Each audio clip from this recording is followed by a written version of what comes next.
اعوذ باللہ من الشیطان الرجیم بسم اللہ الرحمن الرحیم السلام علیکم ورحمۃ اللہ وبرکاتہ۔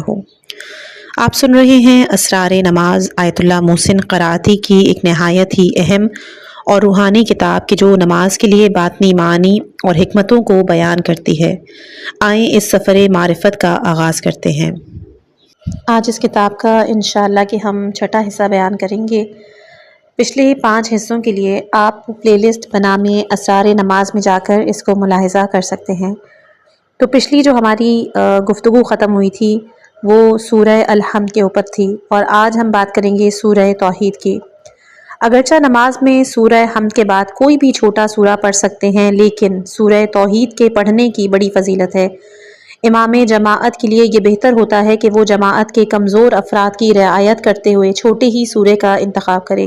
اس کی ابتدا میں بسم اللہ الرحمن الرحیم کہا جاتا ہے کہ جو سوائے سورہ توبہ کے ہر سورے کے ساتھ نازل اور ہر سورے کا جز قرار پایا۔ بسم اللہ کے بغیر ہر کام ناقص رہتا ہے اور کبھی بڑا ہی ناگوار حادثہ پیش آ سکتا ہے۔ امیر المومنین علیہ السلام کے سامنے ان کے ایک صحابی جیسے ہی ایک کرسی پر بیٹھے اس کے پائے لرزنے لگے اور کرسی الٹ گئی، ناک کے بل زمین پر گر پڑے اور ان کے سر پہ چوٹ آ گئی۔ حضرت علی علیہ السلام نے فرمایا کہ یہ حادثہ اس لیے ہوا کہ کرسی پر بیٹھنے کے وقت بسم اللہ نہیں کہی گئی تھی۔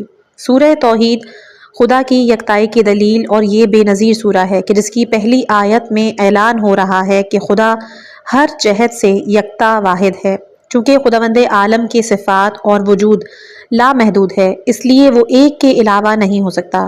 اس کی مثال ایسے ہی ہے جیسے ایک بہت بڑا گھر اس طرح ہو کہ اس کے حدود اربعہ لامحدود ہوں، زمین اور کوئی جگہ دوسرے گھر کے لیے اس کے ارد گرد بچی ہی نہ ہو۔ اسی طرح خداوند عالم ہر لحاظ سے یکتا ہے، مخلوقات کی خلقت و آفرینش میں یکتا ہے۔ اللہ خالق کل شیء سورہ رعد آیت نمبر 16 میں ہے۔ پرورش اور ربوبیت میں بھی وہ یکتا ہے۔ سورہ انعام 164 کہ وہ اپنی مالکیت میں یکتا ہے۔ سورہ آل عمران آیت 189 وہ اپنی حاکمیت میں یکتا ہے۔ سورہ انعام آیت نمبر 57 فریاد رسی میں یکتا ہے۔ سورہ نمل آیت نمبر 26 غرض ہر صفت و خصوصیت میں وہ یکتا اور بے نظیر ہے۔ اللہ الصمد اللہ وہ واجب الوجود ہستی ہے جو بے نیاز ہے، یعنی اسے کسی چیز کی بھی ضرورت نہیں ہے، تمام چیزوں کو اس کی ضرورت ہے اور ہر شے اس کی نیاز مند ہے۔ وہ بے نیاز ہے، یعنی خواب و خوراک کو، خواب و تغیر تحول کو، شریک فساد غفلت خستگی زاد ولد و طرز کے بے نیاز ہے۔ امیر المومنین علیہ السلام لفظ صمد کی شرح کرتے ہوئے فرماتے ہیں کہ خدا صمد ہے، یعنی جسم نہیں رکھتا، شبیہ مثال صورت نہیں رکھتا، نہ ہی خالی اور نہ ہی وہ پر ہے۔ لم یلد ولم یولد یعنی خدا کسی چیز سے پیدا نہیں ہوا اور کوئی چیز اس کی ذات سے حاصل نہیں کی گئی۔ وہ میوے کی طرح نہیں ہے کہ جو درختوں سے جدا ہو، اس اشک کی طرح نہیں کہ جو آنکھ سے ٹپک پڑے، نہ اس بجلی کی طرح ہے کہ جو بادل کے 2 ٹکڑوں سے پیدا ہو۔ لم یلد ولم یولد کی آیت مسیحیوں اور یہودیوں کے نیز مشرکین کے ان عقیدوں کی نفی کرتی ہے کہ جن میں مسیحی عیسیٰ علیہ السلام کو، یہودی جناب عزیر علیہ السلام کو خدا کا بیٹا تصور کرتے ہیں، مشرکین فرشتوں کو اللہ کی بیٹیاں تصور کرتے ہیں۔ ولم یکن لہ کفوا احد اس کا کوئی کفو یعنی مثل نہیں، اس کی ذات و صفات و افعال میں کوئی شبیہ و نظیر نہیں رکھتا۔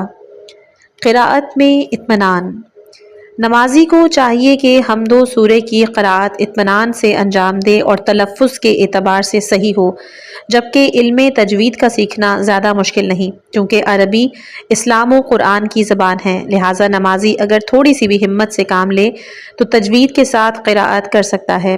نماز کے وقت نمازی کے لیے حضور قلب ضروری ہے۔ انسان کی نگاہ قراءت کے وقت سجدے کی جگہ پر ہو جس سے یکسوئی حاصل ہوتی ہے، اور خشوع قلب ہو کہ جس کی وجہ سے نماز قبول ہوتی ہے۔ قرآن مجید نے انہی مومنین کو کامیاب کہا ہے کہ جو نماز میں خشوع رکھتے ہیں۔ خشوع یعنی خدا کی عظمت اور اس کے تقرب کی آگاہی نمازی کو ہونی چاہیے، اور اسی احساس عظمت کی مناسبت سے نمازی کے جسم و روح کو بالیدگی حاصل ہوتی ہے۔ رسول خدا صلی اللہ علیہ وآلہ وسلم نے ایک شخص کو دیکھا کہ وہ نماز کی حالت میں اپنی داڑھی کے بالوں سے کھیل رہا ہے، تو آپ نے کہا کہ اگر اس کی نیت خدا کی طرف ہوتی اور اس کے دل میں خشوع ہوتا تو وہ اس طرح نماز نہ پڑھتا۔ البتہ نماز کی درستی اور صحت میں خشوع اور خضوع اور حضور قلب ایک پہلو کے اعتبار سے معتبر ہے، تو دوسری طرف حقوق الناس کی رعایت بھی نمازی کے لیے اعتبار رکھتی ہے۔ امیر المومنین علیہ السلام جناب کمیل سے فرماتے ہیں کہ غور کرو تم کس لباس اور کس مکان میں نماز پڑھ رہے ہو۔ اگر تمہارا لباس و مکان حلال آمدنی سے نہیں تیار ہوا ہے تو تمہاری نماز قبول نہیں ہوگی۔ حالت رکوع۔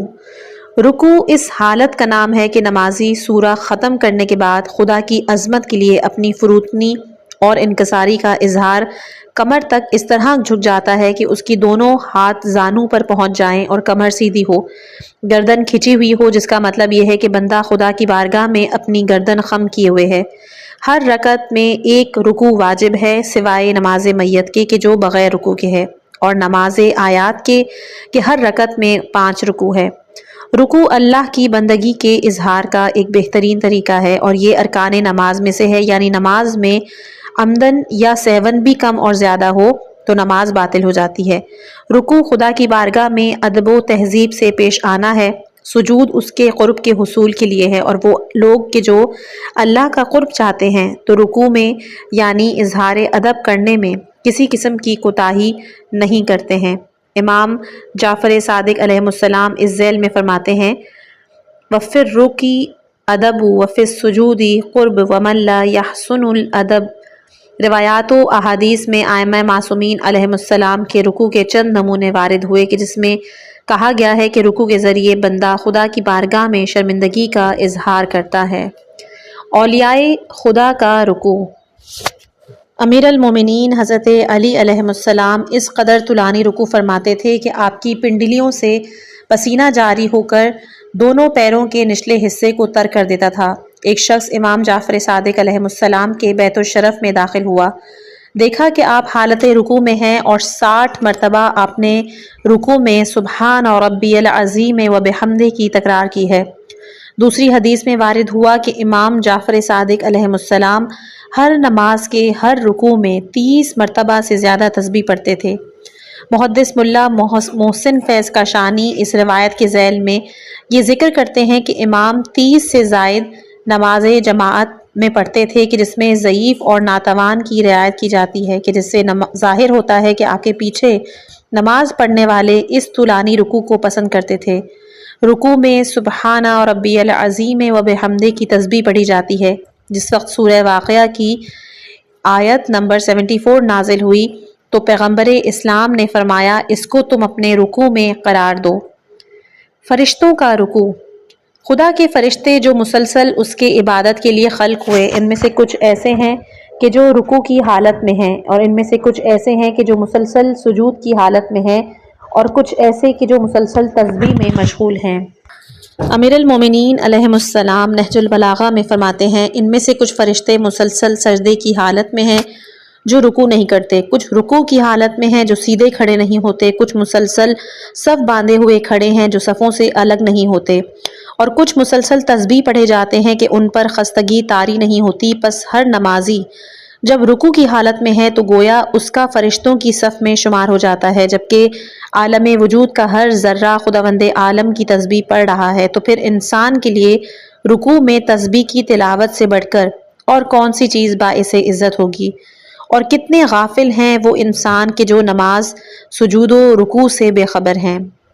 اگلا رکن ہے سجود۔ سجدہ عبودیت کا ایک اعلیٰ ترین درجہ ہے کہ جس کے ذریعے بندہ اللہ تعالیٰ کی بارگاہ میں اپنے وجود کی خاکساری کا ثبوت دیتا ہے۔ انسان سجدے کے ذریعے عبادت کی معراج حاصل کرتا ہے اور خود کو کائنات کی تمام اشیاء سے ہم رنگ کرتا ہے۔ وَلِلَّهِ يَسْجُدُ مَا فِي السَّمَاوَاتِ وَالْأَرْضِ۔ آسمانوں اور زمین میں جو کچھ بھی ہے اللہ کے سامنے سر بسجود ہے۔ سجدہ وہ بہترین حالت ہے کہ انسان اس حالت میں خدا کے نزدیک ہوتا ہے۔ امیر المومنین علیہ السلام فرماتے ہیں کہ سجدہ انسان کی زندگی کے 4 ادوار کی کیفیت کا نام ہے۔ پہلا کہ جب انسان سجدے کے لیے زمین پر سر رکھتا ہے تو گویا وہ اپنی دنیاوی زندگی میں خاکساری اپناتا ہے۔ دوسرا کہ جب انسان سجدے میں سر رکھتا ہے تو گویا موت کو یاد کرتا ہے، یعنی خاک پر سر رکھ کر سو جاتا ہے۔ تیسرا، اور انسان جب سجدے سے سر اٹھاتا ہے تو گویا ایک دن اسے اس مٹی کے اندر سے اسی جسم و روح کے ساتھ محشر میں اٹھنا ہے۔ سورہ طٰہٰ آیت نمبر 55 میں اسی مضمون کو بیان کیا گیا ہے کہ ہم نے تمہیں خاک ہی سے پیدا کیا اور خاک ہی میں پلٹایا اور خاک ہی سے ایک دن تمہیں باہر نکالیں گے۔ چونکہ سجدہ عبودیت کی نشانی ہے، اس لیے سجدہ کھانے والی چیزوں اور پہننے والی چیزوں پر ممنوع اور حرام ہے۔ اس کا مطلب یہ ہے کہ بندہ قرب خدا کی منزلوں پر ایسی چیزوں پر سجدہ نہ کرے کہ جو نماز کے علاوہ حالات میں اس کے بدن کو پالتی اور پوستی ہیں۔ اگر جناب یوسف علیہ السلام کے بھائیوں نے جناب یوسف علیہ السلام کو سجدہ کیا تو یہ سجدہ حقیقتاً اس خدا کے لیے ہے کہ جس نے جناب یوسف کو کنویں سے نکال کر مصر کی بادشاہی تک پہنچایا، لہٰذا انہیں جو عزت و شوکت نصیب ہوئی اس کے شکرانے کا سجدہ برادران جناب یوسف علیہ السلام نے انجام دیا۔ قرآن کے بیان کے مطابق تمام کائنات اور تمام اشیاء، تمام ذرے اس بات کا شعور رکھتے ہیں کہ وہ اللہ کی حمد و ستائش کرتے ہوئے اس کی تسبیح پڑھیں، اس کا سجدہ کریں۔ قرآن مجید میں بہت سی آیتیں اس بات کی گواہ ہیں، جیسے کہ سورہ حج آیت نمبر 18، کیا تم نے نہیں دیکھا کہ زمین و آسمان میں جس قدر بھی صاحبان عقل و شعور ہیں اور آفتاب و ماہتاب اور ستارے، پہاڑ، درخت، چوپائے اور انسانوں کی ایک کثرت سبھی اللہ کے لیے۔ خداوند عالم نے حضرت سلیمان کو پرندوں سے باتیں کرنے کی تعلیم دی، وہ چیونٹی کی گفتگو کو سمجھ لیتے تھے۔ خود قرآن مجید بیان کر رہا ہے کہ سارے موجودات اللہ کی تسبیح میں مشغول رہتے ہیں لیکن تم ان کی تسبیح کو سمجھ سکتے نہیں۔ علامہ طباطبائی اس بارے میں ایک مفصل بیان کرتے ہیں اور اس کے بعد فرماتے ہیں، حق یہ ہے کہ تمام موجودات کی تسبیح ایک حقیقت ہے، نہ کہ مجاز لفظ و صوت کے ساتھ، نہ یہ کہ کچھ الگ ہے مخلوق۔ البتہ ضروری نہیں ہے کہ ہر ایک کی تسبیح کے الفاظ و اصوات یکساں ہوں، اگرچہ کہ موجودات کی تسبیح معنوی اعتبار سے تو ایک ہی ہے، اس کے باوجود یہ تسبیح اس بات کی گواہ ہے کہ خدائے متعال کی ذات بے عیب ہے، جیسا کہ ایک حدیث میں وارد ہوا کہ کسی جانور کے چہرے پر تماچا نہ مارو اس لیے کہ وہ اپنی زبان سے خدا کی تسبیح کرتا ہے۔ روایت میں ہے کہ اپنے لباس کو دھو لو اس لیے کہ گندا اور کثیف لباس خدا کی تسبیح نہیں کرتا ہے۔ قرآن مجید نے جناب سلیمان اور ہدہد کی گفتگو کو نقل کیا، غرض کہ نمازی کی تسبیح اور اس کے سجود موجودات عالم کے تسبیحات اور سجود کے ساتھ ہیں کہ جو اس بات کی طرف اشارہ کرتے ہیں کہ انسان اور تمام اشیاء خدائے عظیم کے فرمان کے تحت خضوع اور خشوع کے ساتھ سجدہ ریز ہیں۔ اولیاء خدا کے سجدے۔ اولیاء خدا کے سجدے اور ان کی معرفت اور خضوع اور خشوع عبادت ہمارے لیے درس ہیں، جس کے چند نمونوں کی طرف ہم اشارہ کر رہے ہیں۔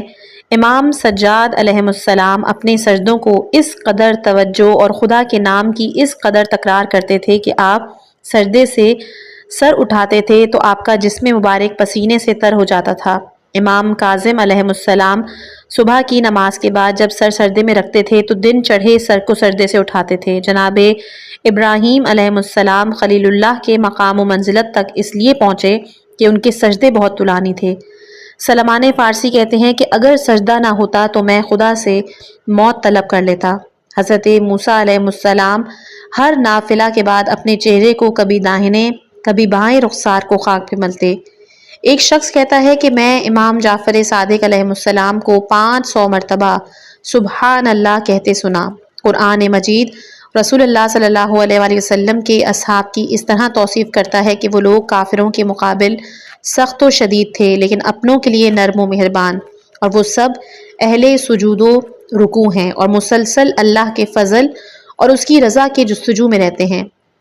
ان کے چہروں پر سجدے کے نشانات آشکار ہیں، جیسے کہ سورہ فتح آیت نمبر 29 میں ہے، کثرت سجود کی بنا پر ان کے چہروں پر سجدے کے نشانات پائے جاتے ہیں۔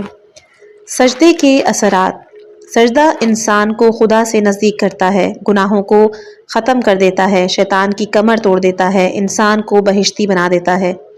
چند حدیثیں اس ذیل میں نقل کر رہے ہیں ایک شخص پیغمبر صلی اللہ علیہ وآلہ وسلم کی خدمت میں آ کر کہنے لگا، اے رسول خدا، میرے گناہ بہت زیادہ ہیں، عمل بہت کم۔ تو آپ نے فرمایا کہ سجدہ زیادہ سے زیادہ کرو، اس لیے کہ جس طرح خشک پتوں کو درخت گرا دیتا ہے، اسی طرح سجدہ گناہوں کو اس سے دور کر دیتا ہے۔ کچھ لوگ پیغمبر کی خدمت میں اپنی جنت کی ضمانت کے لیے گئے تو رسول خدا صلی اللہ علیہ وآلہ وسلم نے فرمایا، تم لوگ اس وقت ضرور جنتی ہوگے کہ جب تم طولانی سجدوں کے ساتھ میری مدد کرو گے۔ امام جعفر صادق علیہ السلام فرماتے ہیں کہ اپنے سجدوں کو طولانی کرو، اس لیے کہ شیطان سب سے زیادہ تمہارے سجدوں سے پریشان ہوتا ہے، اس لیے کہ وہ جناب آدم کے سامنے سجدہ کرنے پر خدا کے حکم پر مامور تھا، لیکن اس نے نافرمانی کی اور سجدہ نہ کیا، لیکن انسان نے اللہ کی اطاعت کی اور سجدہ کر کے کامیاب ہوگا۔ پیغمبر اسلام صلی اللہ علیہ وآلہ وسلم نے اپنے ایک صحابی سے فرمایا، اگر قیامت میں تم میرے ساتھ رہنا چاہتے ہو تو خدا کی بارگاہ میں طولانی سجدہ ادا کیا کرو۔ خاک کربلا پر سجدہ۔ کبھی ایک طبعی اور مادی چیز بھی بہت زیادہ معنویت رکھتی ہوئے قیمتی ہو جاتی ہے، چنانچہ سید الشہداء علیہ السلام کے قبر کی خاک بھی اسی قسم میں سے ہے۔ سید الشہداء علیہ السلام کے قبر کی خاک پر سجدہ کرنا مستحب ہے، کیونکہ آپ کی یہ پاک و پاکیزہ تربت آپ کی بلند حوصلہ اور کربلا کے واقعے میں چھپی ہوئی تمام معنویات کی یاد دلاتی ہے، بندے کو جہاد اور شہادت کے فلسفے سے آشنا اور مانوس کرتی ہے۔ سید الشہداء کی تربت سے عبادت گزار انسان ایثار اور فداکاری کے جذبے کی خوشبو محسوس کرتا ہے، اس طرح وہ ہر روز شہادت کا درس لے سکتا ہے۔ امام جعفر صادق علیہ السلام نے کبھی بھی سید الشہداء کی تربت کے علاوہ کسی چیز پر سجدہ نہیں کیا۔ آپ نے اس ذیل میں فرمایا کہ انسان کو تربت امام حسین علیہ السلام کی ایسی نورانیت عطا کرتی ہے کہ جو تمام تاریک پردوں کو دور کر دیتی ہے۔ سبحان اللہ کے معنی۔ سبحان اللہ کا مفہوم یہ ہے کہ خداوند متعال ہر عیب و نقص سے منزہ اور پاک ہے اور کمال مطلق اس میں چھپا ہوا ہے۔ سبحان اللہ ایک ایسی حقیقت کو بیان کرتا ہے کہ جو تمام اسلامی تفکرات و عقائد کی بنیاد ہے۔ ایک جملے کے تحت انسان سے خدا اور اس کے اوصاف و کمال کے درمیان روابط پیدا کرتا ہے، جس کی توضیح اس طرح ہے کہ پہلے نمبر پر آتا ہے توحید۔ خدا کی تسبیح کی بنیاد توحید پر ہے، یعنی خدا کو شرک و شریک سے منزہ جاننا۔ سورہ طور آیت نمبر 43، سبحان اللہ عما یشرکون، جبکہ خدا ان کے شرک سے پاک و پاکیزہ ہے۔ دوسرا ہے عدل۔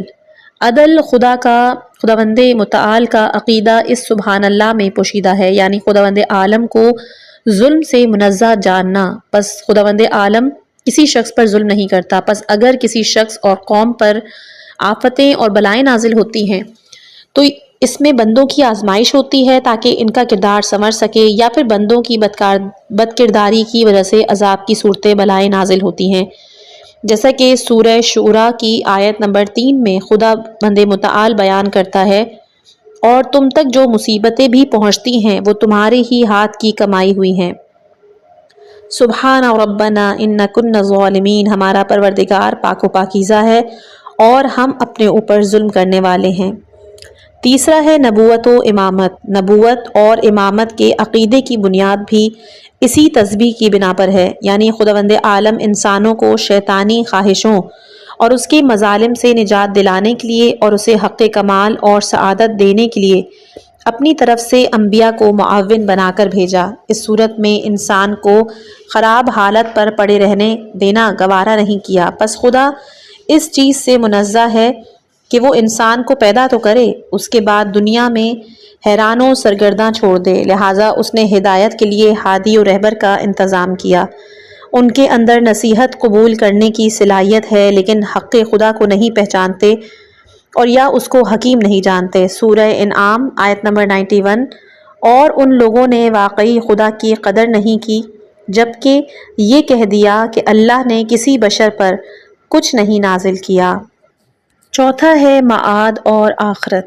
معاد کا عقیدہ بھی اسی تسبیح کی بنیاد پر ہے۔ انسان کی خلقت آخرت میں حیات جاودانی اور جزا و سزا کے محاسبے کے لیے میدان محشر میں اس کے بازگشت کے بغیر عبث اور بیکار ہے۔ اس طرح انسان کا حق ادا نہیں ہو پائے گا، پس خداوند عالم سے یہ بات منزہ ہے کہ وہ انسان کو بیہودہ اور عبث خلق کرے اور قیامت میں اس کی بازگشت نہ ہو۔ سورہ مومنون آیت نمبر 115۔ کیا تمہارا خیال یہ تھا کہ ہم نے تمہیں بیکار پیدا کیا ہے اور تم ہماری طرف پلٹا کر نہیں لائے جاؤ گے؟ نیز سبحان اللہ کا مفہوم یہ بھی ہے کہ خدا کوئی بیہودہ کام انجام نہ دے کہ انسان کو صرف دنیا کے لیے پیدا کرے اور آخرت میں بلا کر حساب و کتاب نہ کرے۔ اگلا ہے عشق خدا۔ عشق خدا کی بنیاد بھی اسی تسبیح پر ہے، اس لیے کہ خدا کی ذات کمال مطلق اور وجود بے عیب ہے، پس کیوں نہ ہر انسان کو اس سے عشق و محبت پیدا ہو۔ اسی طرح انسان کا خدا سے راضی ہونا بھی اسی سبحان اللہ کے کہنے پر ہے، یعنی انسان اللہ کے کسی فعل میں عیب نہیں دیکھتا اور اپنے تمام وجود کے ساتھ اس کی تسبیح کرتا ہے۔ اطاعت کی بنیاد بھی اسی تسبیح پر ہے۔ ایک مطیع اور خاضع بندہ صرف اسی کا مطیع بن سکتا ہے جو مکمل طور پر لائق پرستش ہو، یعنی ہر عیب اور نقص سے دور۔ اس کے بعد ہے توکل۔ توکل کی بھی بنیاد تسبیح پر ہے۔ جو شخص خدا کا اور اس کی قدرت و مہربانی کا معتقد ہو، اس کو جہل و ضعف و قساوت سے پاک سمجھے گا۔ اس کے بعد ہے تقوی۔ تقوی کی بنیاد بھی اسی تسبیح پر ہے، یعنی متقی انسان خدا کو عالم، عادل، قاضی سمجھتا ہے اور اس دنیا کو محضر خدا جانتا ہے، اس کو غفلت اور سستی سے پاک و منزہ اور اسے ہر جگہ حاضر و ناظر جانتا ہے، اس لیے کوئی گناہ انجام نہیں دیتا ہے۔ پس سبحان اللہ کا مبارک اور عمیق فقرہ اپنے اندر کیسے کیسے مفاہیم رکھتا ہے، یعنی خدا کو ہر عیب سے پاک جاننا، اس کی بندگی اور عبادت کرنا، اس پر توکل و تقوی، اطاعت، توحید، نبوت، امامت، قیامت، عدل پر اعتقاد رکھتا ہے۔ چونکہ خدا کی ذات ہر عیب سے منزہ ہے، اس لیے حمد و ستائش کی سزاوار ہے۔ اسی لیے تسبیحات اربع میں سبحان اللہ کے فوراً بعد الحمدللہ کہا جاتا ہے۔ قرآن مجید خدا کو شرک سے منزہ جانتا ہے۔ سورہ طور آیت نمبر 43۔ جبکہ خدا ان کے شرک سے پاک و پاکیزہ ہے اور کسی کی توصیف سے منزہ ہے، یعنی اپنے خیالات میں اس کو کسی صفت سے متصف کریں۔ سورہ یونس آیت نمبر 68۔ اسے بے مقصد اور بیہودہ خلقت سے منزہ جانتا ہے۔ یہی راز ہے قرآن میں اس لفظ کے بہت زیادہ تکرار کا، اسی لیے نماز کے رکوع اور سجود میں اس حکم کی تکرار کی جاتی ہے کہ جو توحید خداوندی کا ایک بہترین درس ہے۔ تسبیح خداوند عالم کا سب سے قیمتی فرمان، رسول خدا صلی اللہ علیہ وآلہ وسلم کے جو اللہ کے حبیب تھے، جن کے اوپر سب سے زیادہ اللہ کی عنایت تھی اور جس کے ذمہ اللہ کے دین کی تبلیغ تھی، جو قیامت تک کے لیے رسول بن کر آئے تھے، آپ کو دوسروں کے بنسبت زیادہ تسبیح پڑھنے کا حکم تھا۔ قرآن کی آیتوں میں اگر غور کریں تو دیکھیں گے کہ خداوند عالم کا پیغمبر سے اپنی ذات پر توکل کرنے کا حکم 8 مرتبہ آیا ہے، سجدے کا حکم 2 مرتبہ، استغفار کا حکم 8 جگہوں پر آیا ہے، عبادت کا حکم 5 مقامات پر ہے، ذکر خدا کا بیان 5 مرتبہ ہے، اللہ کی تکبیر 2 مرتبہ ہے، لیکن تسبیح و سبحان اللہ کہنے کا فرمان 16 مرتبہ آیا ہے، وہ بھی مختلف حالات و مختلف شرائط میں کہ پیغمبر کی تمام توجہ خدا کی طرف رہے۔ اس اعتبار سے تسبیح کا جہاں بھی ذکر ہوا ہے اس طرح ہوا ہے۔ پہلا ہے سورہ طٰہٰ آیت نمبر 130، قبل طلوع الشمس و قبل الغروبها، اور آفتاب کے نکلنے کے پہلے اور اس کے ڈوبنے کے بعد۔ دوسرا ہے سورہ طٰہٰ آیت نمبر 130، اور رات کے اوقات میں اور دن کے اطراف میں بھی۔ سورہ غافر آیت نمبر 55، اور اپنے حق میں استغفار کرتے رہیں اور صبح و شام اپنے پروردگار کی تسبیح کرتے رہیں۔ سورہ طور آیت نمبر 48، اور ہمیشہ قیام کرتے وقت اپنے پروردگار کی تسبیح کرتے رہیں۔ مذکورہ بالا آیات قرآنی اہمیت ذکر سبحان اللہ کو بیان کرتی ہیں اور نماز گزار انسان کے فکر و عمل کی تعبیر کو بیان کرتی ہیں۔ امام سجاد علیہ السلام فرماتے ہیں کہ جب ایک بندہ سبحان اللہ کہتا ہے تو سارے فرشتے اس کے اوپر درود بھیجتے ہیں، یعنی نزول رحمت کے لیے دعا کرتے ہیں۔ اگلا ہے قنوت۔ قنوت کے معنی اطاعت و دعا اور نماز میں خضوع و خشوع خدا کی طرف توجہ کرنے کے ہیں۔ نماز کے مستحبات میں قنوت ایک مستحب عمل ہے کہ جن کو انسان اپنے دونوں ہاتھ کو چہرے کے برابر لا کر انجام دیتا ہے، اگرچہ کہ شیخ صدوق علیہ الرحمہ نے اسے واجب جانا ہے۔ بعض روایات میں آیا ہے کہ نماز جمعہ اور نماز صبح اور نماز مغرب میں قنوت پڑھنے کی تاکید کی گئی ہے۔ قنوت میں کوئی مخصوص دعا ضروری نہیں، جیسا کہ امام جعفر صادق علیہ السلام نے فرمایا کہ قنوت میں جو بھی دعا یاد آ جائے وہ پڑھو، لیکن بعض روایات میں بعض دعاؤں کی زیادہ سفارش کی گئی ہے۔ رسول خدا صلی اللہ علیہ وآلہ وسلم نے فرمایا کہ اپنی نمازوں میں قنوت کو طول دو تاکہ قیامت کے دن جب تم حساب و کتاب کے لیے کھڑے کیے جاؤ تو اس میں آسانی ہو۔ نیز روایات میں آیا ہے کہ بہترین نماز کہ جس کا قنوت طولانی تر ہو، قنوت میں خدا سے حاجت طلب کی جاتی ہے، لہٰذا اس سے حاجت طلبی کے لیے بہترین دعا کا پڑھنا ترجیح رکھتا ہے، جتنی بہتر دعا پڑھی جائے بہتر ہے۔ ملا ہادی سبزواری کے لیے مشہور ہے کہ وہ نماز شب کے قنوت میں دعائے جوشن کبیر پڑھا کرتے تھے کہ جو بہت طولانی ہے اور جس میں خداوند عالم کے نام و صفات کو 1000 نام و صفات سے یاد کیا گیا ہے۔ ایسے قنوت والی نماز اللہ سے کمال عشق و محبت کا پتہ دیتی ہے۔ اس کے بعد ہے تشہد۔ تشہد نماز کے واجبات میں سے ایک واجب رکن ہے اور ہر 2 رکعت نیز مغرب کی تیسری رکعت میں بیٹھیں اور تشہد پڑھیں۔ اللہ کی وحدانیت، رسول کے رسالت کی گواہی دی جاتی ہے اور پھر رسول اور آل رسول پر صلوات بھیجی جاتی ہے۔ تشہد میں اس طرح بیٹھا جاتا ہے کہ تشہد میں 2 زانو بیٹھنا چاہیے، اس طرح کہ داہنے پیر کا پشت بائیں کے تلوے پر قرار دے۔ بہتر ہے کہ بدن کا وزن بائیں طرف قرار۔ امیر المومنین علیہ السلام سے جب سوال ہوا کہ تشہد میں داہنے پیر کو بائیں پیر پر قرار دیا جاتا ہے تو آپ نے اس سوال کے جواب میں فرمایا کہ اس کی تعویل یہ ہے کہ بندہ خدا سے کہتا ہے، اے خدا باطل کو موت دے اور حق کو پائیدار رکھ۔ نماز میں تشہد اس لیے پڑھا جاتا ہے کہ ہم اذان و اقامت میں 2 بار ان شہادتوں کی گواہی دے چکے ہیں۔ نماز میں بھی اس پر قائم میں تشہد میں خدا کی وحدانیت اور پیغمبر کی رسالت کی گواہی کے جو ایک ساتھ تشہد میں دی جاتی ہے، تو اس کا راز یہ ہے کہ نبوت اور رہبری کو تو توحید و عبودیت کے ساتھ ملا دیا جاتا ہے۔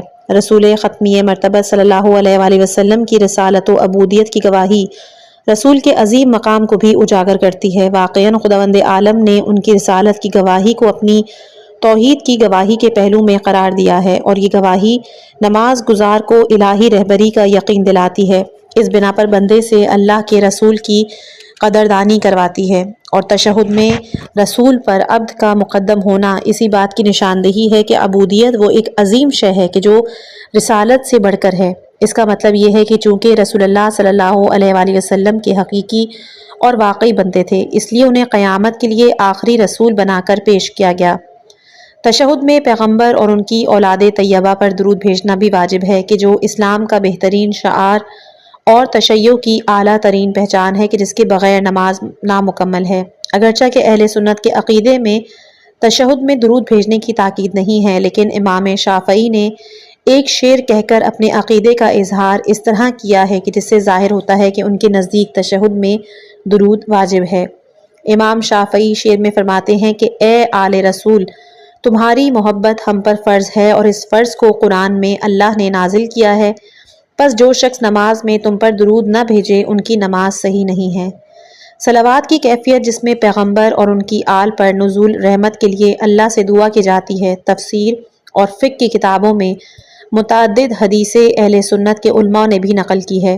یہاں تک کہ صحیح بخاری میں بھی روایت ہے کہ پیغمبر سے پوچھا گیا کہ ہم آپ پر کس طرح صلوات بھیجیں، تو آپ نے فرمایا کہ تم اس طرح کہا کرو، اللہم صلی علی محمد وعلی آل محمد، لیکن بعد میں راویوں نے اس حدیث کو نقل کیا تو آل محمد کا جملہ حذف کر دیا۔ دوسری حدیثوں میں بھی آل محمد پیغمبر کے نام کے ساتھ آیا ہے۔ ہمارے ہاں بعض احادیث ایسی بھی وارد ہوئیں کہ جن میں سے وہ لوگ کہ جو صلوات میں آل محمد کو شامل نہیں کرتے ان کی مذمت کی گئی ہے کہ جو شخص محمد پر درود بھیجے اور ان کی آل پر نہ بھیجے وہ شخص جنت کی خوشبو بھی حاصل نہ کر سکے گا۔ اس کے برعکس وہ لوگ کہ جو درود میں آل کو شامل کرتے ہیں انہیں ثواب و شفاعت اور قیامت میں پیغمبر کے قرب کی بشارت دی گئی ہے، جیسا کہ خود رسول خدا صلی اللہ علیہ وآلہ وسلم نے فرمایا کہ جو شخص مجھ سے توسل کرے اور مجھ سے قیامت کے دن شفاعت کے لیے ہاتھ پھیلانے کی خواہش رکھے تو اسے چاہیے کہ میرے اہل بیت پر صلوات بھیجے اور ان کے دل کو مسرور کرے اور انہیں راضی رکھے۔ روایت میں ہے کہ امام محمد باقر علیہ السلام نے ایک شخص کو مسجد الحرام میں اس طرح دیکھا کہ وہ خانہ کعبہ سے چپکا ہوا تھا، فقط پیغمبر کے اوپر صلوات بھیج رہا تھا اور اہل بیت پر صلوات نہیں۔ تو آپ نے خطاب کیا اور فرمایا یہ ہمارے اوپر ظلم ہے، اور روایات میں ہے کہ آل محمد کے ذکر کے بغیر جو صلوات پیغمبر پر بھیجی جاتی ہے وہ ابتر اور ناقص ہے۔ غرض کے درود بھیجنے میں پیغمبر کے ساتھ ان کی آل کو یاد کرنا یہ ان کے لیے ایسی قدردانی ہے کہ جس کی خود پیغمبر نے وصیت کی ہے۔ نیز احادیث میں ہے کہ وہ صلوات نور اور روشنی بن کر قیامت کے دن تمہارے راستے کو روشن کرے گی، اور ہمارا درود پیغمبر تک پہنچتا بھی ہے اور ان کا جواب بھی وہ دیتے ہیں۔ نیز صلوات ہمارے گناہوں کا کفارہ اور نفس کے پاک ہو جانے کا ذریعہ بھی بنتا ہے۔ پالنے والے نے صلوات کو ہمارے نفس کی پاکیزگی کا ذریعہ اور ہمارے گناہوں کا کفارہ قرار دیا ہے۔ ایک حدیث میں اس طرح آیا ہے کہ تم لوگ مل کر ایک ساتھ بآواز بلند صلوات بھیجو تاکہ تمہارے دلوں سے نفاق کی جڑ اکھڑ جائے۔ رسول خدا صلی اللہ علیہ وآلہ وسلم فرماتے ہیں مجھ پر تمہارا درود پڑھنا خود تم لوگوں کی دعاؤں کی استجابت و رضایت پروردگار و پاکیزگی اعمال و قبولیت کا ضامن ہے۔ اور روایات میں ہے کہ جو شخص پیغمبر اور ان کی آل پر صلوات پڑھتا ہے خدا اور اس کے فرشتے بھی اس پر درود بھیجتے ہیں، اور قیامت کے دن ایسا شخص پیغمبر کے نزدیک کھڑا ہوگا۔ غرض صلوات پڑھنا کہ جو اتنا زیادہ ثواب رکھتا ہے اس کی اتنی زیادہ اہمیت دی گئی ہے، وہ یہ ہے کہ اسے ہر نماز کے تشہد میں واجب قرار دیا گیا ہے۔ ہمیں چاہیے کہ اس کی زیادہ سے زیادہ تکرار کرے۔ اللہم صلی علی محمد و آل محمد۔ تشہد کے بعد نماز 3 سلاموں کے ساتھ ہوتی ہے۔ پہلا سلام رسول خدا پر ہوتا ہے، دوسرا سلام خدا کے شائستہ بندوں پر، اور تیسرا جو سلام ہے وہ اللہ سلام سلامتی اور خیر و برکت کے لیے ہے۔ سلام پروردگار عالم کے ناموں میں سے ایک نام ہے، یعنی جو کچھ خدا کی جانب سے انسان کے لیے ہے وہ سب خیر و برکت اور سلامتی ہے۔ اور سلام جو ہم نماز میں پیغمبر پر بھیجتے ہیں تو یہ اللہ کی رحمتوں برکتوں اپنے ساتھ لیے ہوتا ہے جو سلام کی بہترین شکل میں ہے۔ وہ اس طرح ہے السلام علیکہ ایھا النبی ورحمۃ اللہ وبرکاتہ۔ یہ سلام نماز میں پیغمبر پر بھیج کر اس بات کا ثبوت دیا جاتا ہے کہ پیغمبر نے ہماری ہدایت کی اور راہ ہدایت میں انہوں نے کتنی زحمتیں برداشت کی، لہٰذا ہم سلام کے ذریعے ان کی قدردانی کرتے ہیں۔ نماز گزار جس وقت نماز میں سلام تمام مومنین اور صالحین اور خود پر بھیجتا ہے، یہ احساس ہوتا ہے کہ امت مسلمہ کے تمام افراد ایک امت ہے اور ہم بھی انہی میں سے ایک فرد ہیں۔ مومنین پر سلام اس بات کا ثبوت ہے کہ ہم سب ایمان کے رشتے میں بندھے ہوئے ہیں۔ سلام پر ایک تحقیقی نظر۔ نماز کے علاوہ اسلامی معاشرے میں جو سلام ایک دوسرے کو کیا جاتا ہے یہ اسلامی تہذیب میں شمار ہوتا ہے کہ جس سے انسان الفت و محبت حاصل کرتا ہے اور دوسرے کے سامنے اپنی انکساری فروتنی کا ثبوت دیتا ہے، اس طرح بہت زیادہ ثواب کا بھی مستحق قرار پاتا ہے۔ خداوند عالم نے اہل بہشت پر خود سلام بھیجا ہے، سورہ یاسین آیت نمبر 58، اور پیغمبر کو خدا نے یہ حکم دیا ہے کہ مومنین سے ملاقات کے وقت پہلے انہیں سلام کریں۔ اسی طرح سورہ انعام آیت نمبر 54، اللہ کے فرشتے بھی کامیاب مومنین کو سلام کرتے ہیں۔ سورہ رعد آیت نمبر 24، اہل بہشت آپس میں ایک دوسرے کو سلام کرتے ہیں۔ یہ تو چند آیتیں تھیں کہ جو سلام کے بارے میں ذکر ہوئیں، اس کے ثواب اور کیفیت کے بارے میں بہت زیادہ روایتیں اور حدیثیں ہیں کہ جن کو احادیث کی کتابوں میں ملاحظہ کر سکتے ہیں، کہ جن میں حدیث کے چند ایسے نمونے پیش کیے جا رہے ہیں کہ جس میں سلام کی بے انتہا اہمیت بتائی گئی ہے۔ ہم بس انہی میں اہم نمونوں پر اکتفا کریں گے، جس میں ہے کہ سب سے زیادہ کنجوس وہ شخص ہے کہ جو سلام میں کنجوسی کرے۔ امام جعفر صادق علیہ السلام فرماتے ہیں کہ جب ایک شخص دوسرے کو سلام کرتا ہے تو اپنی تواضع اور فروتنی کا ثبوت دیتا ہے اور غرور کو اپنے سے دور کرتا ہے۔ سلام کی اسلام میں تشویق دلائی گئی ہے اور سلام نہ کرنے والے کی تنبیہ کی گئی ہے۔ پیغمبر اسلام صلی اللہ علیہ وآلہ وسلم نے فرمایا کہ شرابی، بت ساز، قمار باز جیسے اشخاص کو سلام نہ کرو۔ ایک حدیث میں وارد ہے کہ خداوند عالم کے لطف کا مستحق اور پیغمبر کے اخلاق سے سب سے زیادہ قربت رکھنے والا وہ شخص ہے کہ جو سلام میں ابتدا اور سبقت کرتا ہو۔ امام رضا علیہ السلام فرماتے ہیں کہ جو شخص سلام کرنے اور جواب سلام دینے میں دولت مند اور فقیر کا فرق کرے تو قیامت کے دن خدا اس پہ غضبناک ہوگا۔ سلام کی ابتدا کرنا مستحب اور جواب دینا واجب ہے۔ بہتر ہے کہ سلام کرنے والے کا جواب اس کے سلام سے بہتر اور گرم تر ہو۔ اس کے لیے قرآن میں سورہ نساء آیت نمبر 86 میں ہے، اور جب تم لوگوں کو کوئی تحفہ پیش کیا جائے تو اس سے بہتر یا کم سے کم ویسا ہی واپس کرو۔ سلام کرنے سے کوئی چھوٹا نہیں ہوتا بلکہ اس کی عزت اور محبوبیت میں اضافہ ہوتا ہے۔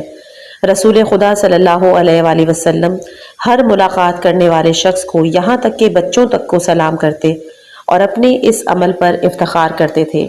ایک حدیث میں وارد ہوا ہے کہ ایک سلام 70 ثواب رکھتا ہے اور اس میں 69 ثواب سلام کرنے والے کو ملتے ہیں اور ایک ثواب سلام کے جواب دینے والے کے حصے میں آتے ہیں۔ قرآن مجید نے حکم دیا ہے کہ جس وقت تم گھر میں داخل ہو تو خود پر سلام کرو، اس لیے کہ وہ خداوند عالم کی طرف سے مبارک اور پاکیزہ شے قرار دی گئی ہے۔ یہ آیت سورہ نور آیت نمبر 61 ہے۔ امام محمد باقر علیہ السلام اس آیت کی تفسیر میں فرماتے ہیں کہ اس کا مطلب یہ ہے کہ جب دوسروں کے گھروں میں جاؤ تو ان پر سلام کرو، یوں کہ تمہارے اور دوسروں کے زن و فرزند سب ایک ہیں اور سب تمہاری جان اور روح کی طرح ہیں۔ قرآن مجید نے ان پر سلام کرنے کا حکم دیا ہے کہ اس کا مطلب یہ ہے کہ سلام پاک اور مبارک ہے، محبت و زندگی کی نشانی ہے جس کے اظہار سے رنج و الم دور ہوتا ہے۔ سلام کرنا ہر ایک کے لیے موجب افتخار ہے، نہ کہ موجب عار۔ پھر بھی اسلام نے سلام کرنے کی یہ تہذیب سکھائی ہے کہ بہتر ہے چھوٹا بڑے کو، چلنے والا کھڑے ہوئے کو، کم لوگ زیادہ لوگوں کو سلام کرنے میں سبقت کرے۔ سلام کے موضوع کو خاتمے تک پہنچاتے ہوئے امیر المومنین علیہ السلام کی ایک روایت کا نقل کرنا یہاں بے حد مناسب معلوم ہوتا ہے کہ آپ نے فرمایا کہ رسول خدا صلی اللہ علیہ وآلہ وسلم عورتوں اور مردوں کو سلام کرتے تھے، لیکن خود حضرت علی علیہ السلام فرماتے تھے کہ میں ڈرتا ہوں کہ ان کی طرف سے نرم جواب میرے دل میں اثر نہ ڈال دے، اور بجائے اس کے کہ میں سلام کا جواب دے کر ثواب حاصل کروں، اس کے قبل شیطان کے جال میں نہ پھنس جاؤں۔ علامہ مجلسی علیہ الرحمہ اس روایت کی توضیح میں لکھتے ہیں کہ رسول اللہ صلی اللہ علیہ وآلہ وسلم کا کام امت کو درس دینا تھا، اس لیے وہ ایسا کرتے تھے، اور امیر المومنین علیہ السلام کا عمل ایسا تھا کہ جس سے لوگ درس حاصل کر لیا کرتے تھے کہ وہ لوگ جوان عورتوں سے ارتباط کم کریں، ورنہ وہ امام معصوم تھے، ہرگز شیطان کے وسوسے میں نہیں آ سکتے تھے۔ تعقیبات اور نوافل۔ نماز اللہ کی بہترین معنوی ضیافت ہے کہ اللہ نے خود بارگاہ میں حاضر ہونے کے لیے بندوں کو اس کی طرف بلایا ہے۔ چونکہ ہر مہمان کے لیے کچھ مقدمات ہوتے ہیں، کچھ تہذیبیں ہوتی ہیں۔ جب مہمان کسی کے گھر آتا ہے تو اس کا استقبال کیا جاتا ہے، جتنا زیادہ وہ بلند اور عزیز ہوتا ہے اتنا ہی اس کا استقبال پرشکوہ ہوتا ہے۔ فریضہ الہی یعنی نماز کی مثال بھی اسی طرح ہے۔ ائمہ معصومین علیہ السلام نماز کا وقت ہونے سے پہلے آمادگی کے لیے کچھ مقدمات انجام دیتے تھے، اور واجب نماز ادا کرنے کے بعد کچھ وقت اس کے تعقیبات میں گزارتے تھے۔ وہ نماز کے بعد بھی دل کو یاد خدا سے خالی نہیں رکھتے، ان کے ہونٹوں پر حمد و ثنا بند نہیں ہوتی تھی اور چہرہ قبلے سے منحرف نہیں ہوتا۔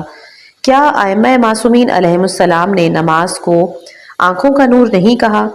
لیکن انسان بآسانی نماز اور اس کی تعقیبات سے چشم پوشی کرتا ہے۔ اذان و اقامت نماز کا استقبال ہے، تعقیبات اس کا الوداعیہ ہے۔ پس نماز کے بعد دعائیں اور اس کی تعقیبات سے بے توجہی کرنا خود سے بے توجہی کا سبب ہے۔ اسی بنا پر روایات میں نماز کے وقت سے پہلے مسجد جانے کا حکم ہے، اور نماز شروع کرنے سے اس کے انتظار کا شوق دلایا گیا ہے، اور نماز کے انتظار کرنے والے کو خدا کا مہمان کہا گیا ہے۔ چنانچہ نماز کے بعد دعاؤں اور مستحبات کی قرآن کریم نے اس آیہ کریمہ میں سورہ الم نشرح آیت نمبر 7 میں سفارش کی ہے۔ لہٰذا جب آپ فارغ ہو جائیں تو نصب کریں اور اپنے رب کی طرف رخ کریں۔ تعقیبات سے مربوط چند مسائل۔ تعقیبات نماز۔ تعقیبات کے سلسلے جیسے ہی تم نماز پڑھ چکو ویسے ہی دعا اور تعقیبات میں مشغول ہو جاؤ۔ نیزا فرماتے ہیں کہ صبح، ظہر، مغرب کی نماز کے بعد دعا مستجاب ہوتی ہے۔ نماز کے بعد اس کی تعقیبات میں حضرت فاطمہ الزہرا سلام اللہ علیہا کی تسبیحات پڑھنا بہت زیادہ ثواب رکھتا ہے۔ ان تسبیحات میں 34 مرتبہ اللہ اکبر، 33 مرتبہ الحمدللہ، 33 مرتبہ سبحان اللہ پڑھا جاتا ہے۔ یہ عمل 1000 رکعت نماز مستحب سے خدا کے نزدیک بہتر ہے۔ اور حدیث میں وارد ہوا ہے کہ جو شخص جناب فاطمہ الزہرا سلام اللہ علیہا کی تسبیح پڑھتا ہے تو وہ اس آیت کا مصداق بن جاتا ہے، سورہ احزاب آیت نمبر 41، اللہ کا ذکر بہت زیادہ کیا کرو۔ نماز کے بعد دعا اور تعقیبات کا پڑھنا ایک مستقل عبادت ہے کہ دوسرے عمل سے اس کی تلافی نہیں ہو سکتی، اور کام کو انجام دینا اور اپنے لیے کوشش کرنا ایک دوسرے کے لیے معنی نہیں۔ بعض لوگ یہ خیال کرتے ہیں کہ بغیر دعا اور تسبیح کے اپنے کام میں نکل جائیں تو موفق تر ہوں گے، لیکن رسول خدا صلی اللہ علیہ وآلہ وسلم فرماتے ہیں نماز صبح کے بعد کی تعقیبات اور دعا رزق کے طلب کرنے کے لیے بہت زیادہ مؤثر اور بہتر ہے۔ صلوات اور لعنت۔ تعقیبات نماز کے سلسلے میں اللہ کے وہ نیک بندے کے جنہیں اس نے عصمت کے لطف سے نوازا ہے ان پر صلوات بھیجنا، نیز وہ افراد کے جو کفر و شرک نفاق میں ملوث رہتے ہیں ان پر لعنت بھیجنے کو کہا گیا ہے۔ جتنی بھی تعقیبات کی دعائیں وارد ہیں ان میں صلوات کے ساتھ ساتھ دشمنان خدا پر لعنت کی بھی تاکید کی گئی ہے۔ یہ وہ چیزیں ہیں اس بات کا ثبوت دیتی ہیں کہ مذہب تشیع کے جو زندہ مذہب ہے اس میں تولا، تبرہ، فروع دین میں داخل ہے۔ وہ صلوات جو کہ روایات میں نقل ہوئی ہیں اس کی عبارت ہے اللہم صلی علی محمد و آل محمد، اور لعنت کے سلسلے میں امام محمد باقر علیہ السلام سے روایت ہے اذن حرفت عن صلاتی مکتوبہ فلا تحزن الا بانصراف لعن بنی امیہ، بنی امیہ پر لعنت بھیجیے بغیر اپنے رخ کو قبلے کی طرف نہ موڑو، کیونکہ یہ خاندان اسلام کے لیے ننگو آر تھا۔ اس کے سارے افراد معصومین علیہ السلام کی سخت مخالف تھے، لہٰذا وہ قرآن کی روح سے مستحق نفرین و لعنت ہے۔ امام جعفر صادق علیہ السلام ہر واجب نماز کے بعد 4 مرد 4 عورتوں پر جو کہ مقام امامت کے سخت دشمن تھے لعنت بھیجتے تھے۔ اسلام نے ہمیں حکم دیا ہے نماز، حج، دیگر عبادتوں میں ہم شیاطین پر لعنت بھیجیں، تمام کفار اور منافقین سے اپنی براءت کا اعلان کریں۔ لہٰذا نماز کی تعقیبات میں دشمنان خدا و رسول اور آل رسول سے بیزاری کرنا ائمہ معصومین علیہ السلام کی سنت ہے۔ تسبیح زہرا سلام اللہ علیہا۔ نماز کے تعقیبات میں جناب فاطمہ الزہرا سلام اللہ علیہا کی تسبیح بھی ایک اہم جز ہے جو اس طرح پڑھی جاتی ہے کہ 34 مرتبہ اللہ اکبر، 33 مرتبہ الحمدللہ، 33 مرتبہ سبحان اللہ۔ اس تسبیح کو رسول خدا صلی اللہ علیہ وآلہ وسلم نے اپنی پارہ جگر جناب فاطمہ الزہرا سلام اللہ علیہا کو ہر واجب نماز کے بعد پڑھنے کے لیے کہا، جس کی تاکید ہر امام معصوم علیہ السلام نے کی ہے، جس کا ثواب بہت ہے۔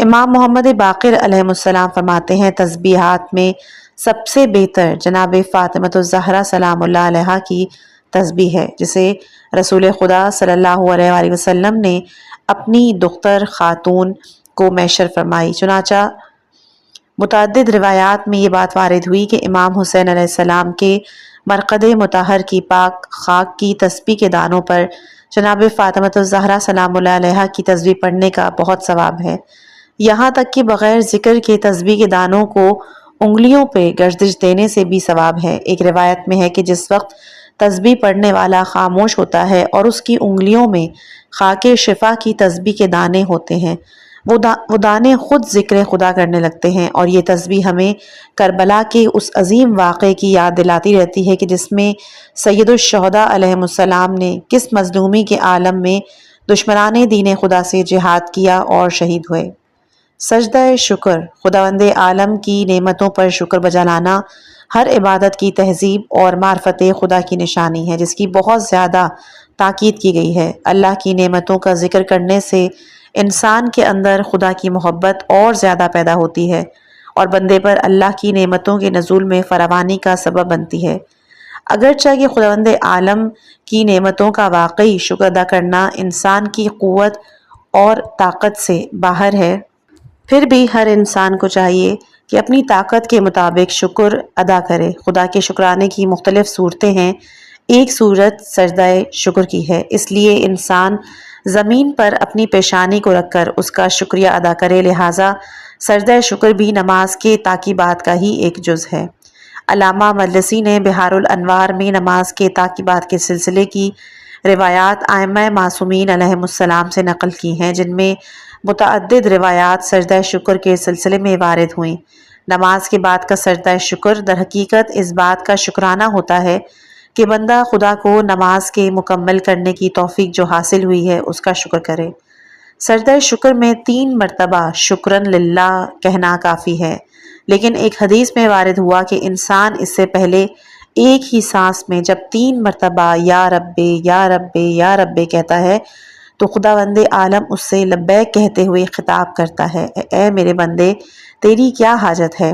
امام جعفر صادق علیہ السلام فرماتے ہیں کہ نماز کے بعد کا سجدہ شکر گزار کو مکمل کرتا ہے، اس کے بعد بندے کو مرضی خدا حاصل ہوتی ہے اور آسمان کے فرشتے اس کی عبادت پر فخر و مباحات کرتے ہیں۔ اس وقت خداوند عالم ان فرشتوں سے پوچھتا ہے کہ ہمارے اس شاکر بندے کا ثواب کیا ہونا چاہیے؟ تو فرشتے جواب دیتے ہیں کہ خدایا تیری رحمت، تیری بہشت اس کی جزا ہونی چاہیے اور اس کی تمام مشکلات دور ہونی چاہیے۔ لیکن خداوند عالم جب خاموش رہتا ہے تو فرشتے بھی عرض کرتے ہیں کہ خدایا ہم نہیں جانتے کہ اس بندہ خدا کے سجدہ شکر کی کیا جزا ہے۔ اس وقت خداوند عالم فرماتا ہے کہ جس صورت میں اس نے میرا شکریہ ادا کیا میں بھی اس کا شکریہ ادا کرتا ہوں، تو اس وقت فرشتے سمجھتے ہیں کہ اللہ کی رضا وہ عظیم شے ہے کہ جو اس کی جنت اور رحمت سے بھی بلند و بالا ہے۔ جیسا کہ حدیث میں وارد ہوا ہے کہ خداوند عالم نے حضرت موسیٰ علیہ السلام سے فرمایا کہ تم نے جو ہماری نماز پڑھی اور اس میں جو سجدے کیے اس کی بنا پر میں نے تمہیں پیغمبری عطا کی ہے۔ اس کے بعد ذکر ہے مستحباتی نمازوں کا کہ جن میں نوافل آتے ہیں، انشاءاللہ کہ ان کا ذکر ہم آنے والی یا رب کریم ہم نے تیری طرف ایک قدم بڑھایا ہے، تو اپنے فضل و کرم سے ہمیں سچائی کی راہوں پر آگے بڑھا دے، ہمیں نماز کے ظاہر و باطن کو سمجھنے، اس میں خلوص، خضوع اور محبت پیدا کرنے کی توفیق عطا فرما، ہمارے دلوں کو اس روشنی سے منور کر دے جو صرف تیرے ذکر سے میسر آتی ہے، اور ہمیں ان بندوں میں شامل فرما کہ جن کی نمازیں انہیں گناہوں سے روکتی اور پاکیزہ بناتی ہیں۔ وآخر الدعوانا ان الحمد للہ رب العالمین، والسلام علیکم ورحمۃ اللہ وبرکاتہ۔